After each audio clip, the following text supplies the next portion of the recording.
이어서 간추린 소식입니다. 22대 국회 전반기 농림축산식품해양수산위원장으로 어기구 더불어민주당 의원이 선출됐습니다. 민주당은 10일 오후 단독으로 국회 본회의를 열고 농해수위를 포함한 11개 상임위원장에 자당 의원들을 배치하는 원구성 절차를 강행했습니다. 농해수위원장 후보로 단수 지명된 어 의원은 총 투표수 191표 중 185표를 얻어 당선됐습니다. 21대 국회 하반기 농해수위 야당 간사를 맡았던 어 의원은 농업 분야 전문성을 내세우며 상임위원장 자리에 올랐습니다. 어 의원은 양곡관리법, 농수산물 유통 및 가격 안정에 관한 법률 등의 상임위원회 통과를 주도한 바 있습니다. 세계 식량 가격이 석 달째 상승세를 보였습니다. 농림축산식품부에 따르면 유엔 식량농업기구가 발표한 지난달 세계 식량 가격 지수는 120.4로 전월보다 0.9% 올랐습니다. 이로써 세계 식량 가격 지수는 3월 119.0, 4월 119.3, 지난달 120.4로 세 달 연속 상승했습니다.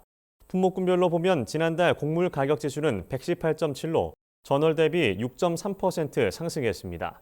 특히 밀 가격이 많이 올랐는데 이는 러시아 우크라이나 전쟁으로 인해 흑해 지역 항구가 파손된 데 따른 것으로 풀이됩니다. 유제품 가격 지수도 126으로 1.8% 올랐습니다. 이는 서유럽의 우유 생산이 크게 줄어들 것으로 전망됐기 때문인 것으로 분석됐습니다. 한우값 하락과 생산비 증가로 어려움을 겪는 한우 농가들이 다음 달 대규모 한우 반납 집회를 열기로 했습니다. 전국 한우협회에 따르면 한우 농가들은 다음 달 초 집회를 열고 정부와 국회의 한우 농가 지원을 촉구하기로 했습니다.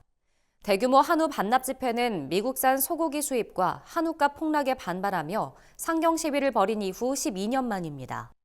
한우협회 관계자는 농가에서 소를 출하할 때 한 마리당 최대 200만 원 가까이 손해를 보고 팔고 있다면서 사료비와 인건비 등이 올랐지만 한우 가격은 하락해 소를 팔면 팔수록 손해보는 구조라고 설명했습니다. 한우협회는 집회 장소로 대통령실이 있는 용산이나 국회, 정부 세종청사 등을 검토하고 있습니다.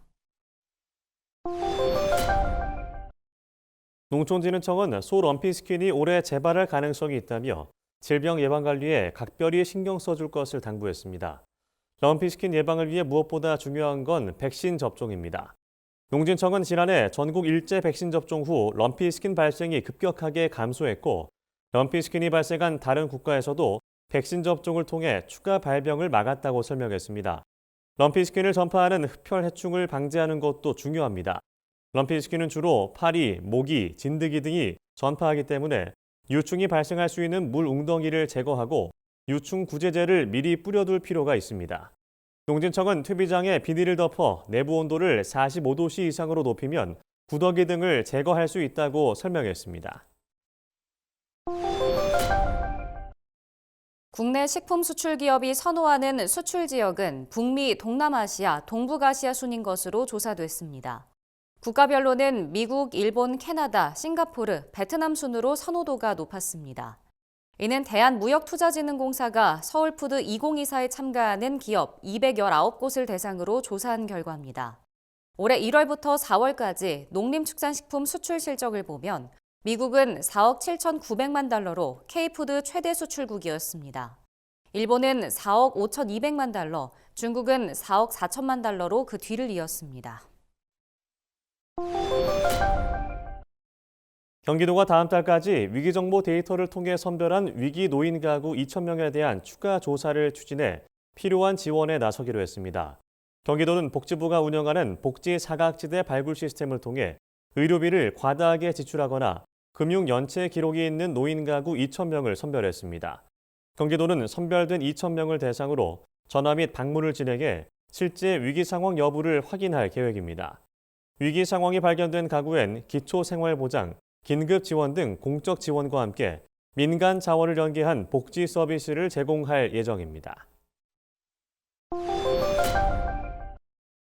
전라남도가 올해 경로당 냉방비 지원액을 10,000원 인상한다고 최근 밝혔습니다.